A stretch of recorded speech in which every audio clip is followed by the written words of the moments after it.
And this is Headline as your first look at tomorrow's papers. Tonight in the company of Paul Cox and Nick Dixon. Let's get to our next story. And this is in Monday's Metro. Comedian Joe Lycett has spent £10,000 on self-promotion. Money well spent, Paul? Well, Joe Lycett has appeared to shred £10,000 after David Beckham refused to pull out of his reported £10 million World Cup deal. Now, have you seen the video, Mark? I have. I'm not convinced that that's £10,000. I think it's a stunt. I know why he's doing it. I know why someone in Joe Lycett's position would do it. And he probably rightly should take a stand. I don't think David Beckham is going to listen.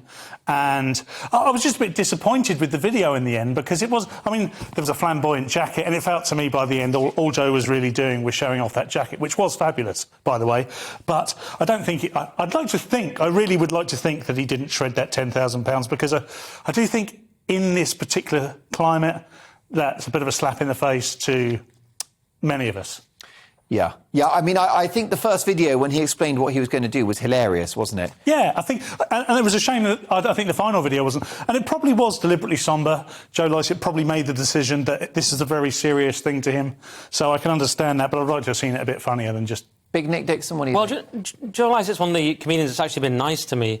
In an industry of snakes, he's actually a nice guy, so I don't want to diss Joe too much. The other thing about him is I've seen people steaming into him, attacking him on Twitter and stuff, saying, oh, it's distasteful. But you want to be careful with Joe Lycett because he'll always have something up his sleeve. It'll turn out to be fake money, or he'll then actually donate it or something. He'll have some plan that's clever, so I wouldn't be too hasty. I also think it was quite a good point to expose Beckham's hypocrisy. I mean, why not? You know, sure. Gary Neville has been very hypocritical. Gary Lineker, it's incredibly annoying. So why not actually do something to expose it? I don't actually have any problem with these people taking that money. What I have a problem with are these particular people, for years preceding taking the money, telling us what we should think and do, and then just taking the dollar anyway. Yeah. That's the problem for me.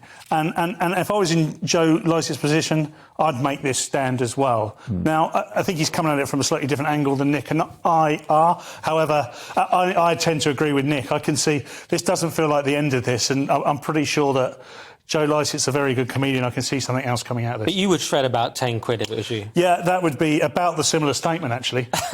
Ratio-wise, 10 grand to Joe and 10 quid to me is the same money. Yeah. It would mean more for me. Who knew that a millionaire socialist like Gary Neville could become a hypocrite?